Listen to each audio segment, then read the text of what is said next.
Esse é o Ancapso e nós vamos falar agora sobre uma pesquisa que foi feita lá em Portugal que mostrou algo que eu já digo aqui nos vídeos há um tempão, né? Esse negócio de controlar aluguel, de limitar o valor do aluguel, parece uma boa medida, né? Parece que ajuda os inquilinos, mas no final das contas, toda vez que é tentado, resulta em aumento de aluguel. E o mecanismo é muito simples de entender. E não é só congelamento do aluguel, não, tá? Qualquer medida que você tome, por exemplo, para dificultar o despejo de um inquilino que não paga, ou qualquer coisa desse gênero, você está piorando a situação. É aquilo que eu falo para vocês sempre. Se você tem uma coisa que é uma relação voluntária, e no caso você alugar um apartamento, alugar um imóvel, é uma relação voluntária, os dois lados precisam concordar para fazer essa relação. Se o governo cria uma lei sobre essa relação que é voluntária, e essa lei tem um custo, o custo será inevitavelmente pago pela parte mais fraca. O governo, querendo ajudar os inquilinos, porque entende que o proprietário, em tese, tem um imóvel, é alguém que tem uma posição econômica melhor do que o inquilino, que precisa alugar para viver, né? Então, para ajudar o inquilino, o governo cria regras que supostamente ajudam o inquilino, e o que acaba acontecendo? Essas regras prejudicam o inquilino, custam caro para o inquilino. Sempre acontece isso. Aprendam, governo jamais consegue resolver esse tipo de problema. Se você tem uma relação voluntária, qualquer regra que seja criada vai prejudicar a parte mais fraca. Essa notícia foi sugerida por Mazarop Turguniev, o Jeca Libertário e várias outras pessoas. Obrigado aí ao pessoal que sugeriu notícias lá no nosso site, no visãolibertaria.com, e obrigado a você que está assistindo o nosso vídeo. Se você gosta do nosso conteúdo, por favor, deixe o seu like e se inscreva aqui no canal, né? Pois bem, a Nova SBE, que é uma escola de economia lá em Portugal, fez um estudo e mostrou que a questão do problema dos aluguéis lá em Lisboa, né? Lisboa tem um problema de aluguel, aliás, em boa parte da Europa você tem esse problema, que é o fato de que aluguel é muito caro. As pessoas têm dificuldades de alugar um apartamento lá em muitas cidades da Europa, acontece a mesma coisa. Lisboa não é diferente, é muito caro o aluguel lá em Lisboa. E aí sempre tem o pessoal que vem com aquela ideia, vamos fazer um controle de preços, vamos proibir os locadores de cobrar um valor maior, de aumentar o valor do aluguel, porque afinal é um absurdo, tadinho do inquilino, o inquilino tem que pagar o aluguel ali, então, poxa, vamos deixar, né, proibir o aumento do preço do aluguel, né? E parece uma boa notícia. Só que aí o que esse pessoal da Nova SBE fez essa pesquisa aqui, chegou à conclusão de que aqui, ó, no curto prazo, as pessoas sem possibilidades econômicas passam a ter acesso à habitação e acabam por ficar nessas casas. Mas no médio e longo prazo, a oferta começa a diminuir e os preços sobem. É o que eu falo para vocês, quando você mexe no livre mercado, o que acontece? Você pode até ajudar algumas pessoas, mas é um número pequeno de pessoas e isso acaba. A partir daí, a coisa aumenta o custo. Por quê? Menos inquilinos vão estar dispostos a alugar os seus imóveis, porque né, é uma dor de cabeça danada. Alugar um imóvel, ó, a quantidade de problema que você tem com isso. Se você não vai ganhar dinheiro alugando o seu imóvel, você prefere não alugar.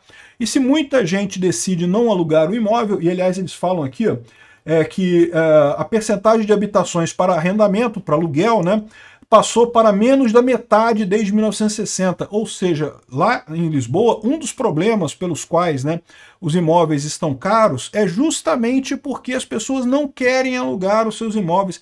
Aí você pensa, poxa, mas por que as pessoas não querem alugar os imóveis? Você tem um imóvel que está parado e coisa e tal. E eu posso te dar um exemplo com um caso que eu vivi na minha casa. O meu pai recebeu uma casa de herança do meu avô, e essa casa, no primeiro momento, ele decidiu alugar, porque ele não precisava, ele já tinha a casa dele, né? Ele decidiu alugar a casa para outras pessoas. E o primeiro inquilino que pegou lá, quebrou a casa inteira, parou de pagar, e ele, para tentar tirar o cara, teve que entrar na justiça, foram anos de processo, porque a justiça no Brasil tem essa ideia de que, ai, tadinho do inquilino, temos que ajudar o inquilino, então não, deixa o cara ficar mais um pouquinho na casa e coisa e tal, coisa e tal. Resultado, depois de muita luta, meu pai conseguiu tirar o cara da casa, teve que pagar, reformar a casa toda, ele fechou a casa e deixou fechada e nunca mais mexeu na casa. Depois, muitos anos depois, ele decidiu e vendeu a casa, mas nunca mais alugou a casa. Por que isso? Porque, cara, é exatamente o que acontece. Tu é um proprietário de um imóvel, tu vai ter dor de cabeça para alugar, ou você aluga por um valor que seja razoável para você ter, ou se vai ficar a justiça ficar ajudando o inquilino, ao contrário, está atrapalhando o inquilino, porque pessoas como meu pai não alugam mais a casa. O que acontece? Ficam com menos casas para alugar, menos apartamentos para arrendar, e você acaba aumentando o preço dos arrendamentos ou o preço dos aluguéis de apartamento, né? Este é o problema econômico no final das contas. E o mais impressionante é que isso não é nenhuma novidade, nenhuma descoberta fantástica. Isso acontece todas as vezes que esse tipo de coisa é tentado. A gente falou sobre os casos de Berlim, sobre os casos da Argentina, de Buenos Aires. Todos esses lugares o pessoal tentou esse negócio. Não, vamos congelar o aluguel. Você só pode reajustar o aluguel um valor X específico com base na inflação, não pode definir o aluguel livremente. O que começa a acontecer? As pessoas simplesmente fecham o imóvel e não vão alugar mais, porque não vale mais a pena, ou tentam vender o imóvel. O fato é que ficam menos imóveis para alugar e no final das contas o que acontece com o preço do imóvel? Sobe, e sobe muito. Então, ou seja, você poderia ter um aumento do preço do aluguel normal, orgânico, que é por justamente a oferta e da demanda, mas no momento que o governo resolve interferir no mercado, supostamente para ajudar o inquilino, acaba prejudicando o inquilino. Pode ajudar um inquilino ou outro, mas via de regra prejudica todos os inquilinos. É o que eles fizeram aqui, ó. Você até pode ajudar os inquilinos atuais, mas o que acontece é que é uma injustiça geracional. Ou seja, a próxima geração, né, toda geração vai ter gente querendo alugar imóvel. Você começa a vida, é muito difícil, você jovem, começando a sua vida, você comprar um imóvel, né? Eu e tantas outras pessoas começamos a vida alugando imóvel, né? E quando chega a próxima geração para alugar o imóvel fica muito mais caro. Por quê? Porque como o governo botou um monte de regra para favorecer o inquilino na geração anterior, os locatários não querem mais alugar, diminuiu o número de imóveis para alugar e você acaba tendo um preço mais caro para locação. Aconteceu isso em Berlim. O Milei, lá na Argentina, em Buenos Aires, tinha esse problema também, né? O governo socialista que tinha lá antes tinha colocado um monte de regra, que não pode tirar o inquilino, que não sei o que lá, que não pode aumentar o valor acima da inflação e coisa e tal. Só que o que aconteceu? O pessoal parava de alugar, porque se vai ter dor de cabeça para ganhar pouco, melhor deixa fechado o negócio lá. O que acontecia? O preço dos aluguéis acabavam subindo, né? O pessoal fala isso que é estranho, né? Como é que pode? Berlim proibiu subir o preço dos aluguéis e o preço dos aluguéis disparou. Uai, por que disparou? Porque isso, é lógico que o preço de um imóvel em si você não podia subir. Mas o que o dono daquele imóvel fazia? Fechava o imóvel e não vendia mais. E agora, os novos imóveis que tinham para alugar, ninguém vai alugar sabendo que não vai poder aumentar o valor durante um tempo, então eu já vou botar um preço lá em cima. Se é para alugar, vou botar um preço lá em cima, porque eu não vou poder aumentar depois. Então, o que acontecia com o preço dos imóveis? Ficava lá nas alturas, né? E ainda tinha uma coisa muito reduzida de imóveis. O mesmo problema, eles descrevem aqui os problemas em São Francisco, na Califórnia. Também teve o exato mesmo problema. O pessoal com essa ideia de, não, vamos ajudar a parte mais fraca, vamos fazer uma lei aqui para ajudar a parte mais fraca. Acaba ferrando a parte mais fraca. É a mesma lógica que eu sempre falo para vocês, que a CLT aqui no Brasil, as leis trabalhistas brasileiras, tão extensas e amplas e coisa e tal, e sempre no intuito de ajudar o trabalhador, acabam prejudicando o trabalhador. Por quê? Porque no final das contas o salário do trabalhador fica desse tamanho.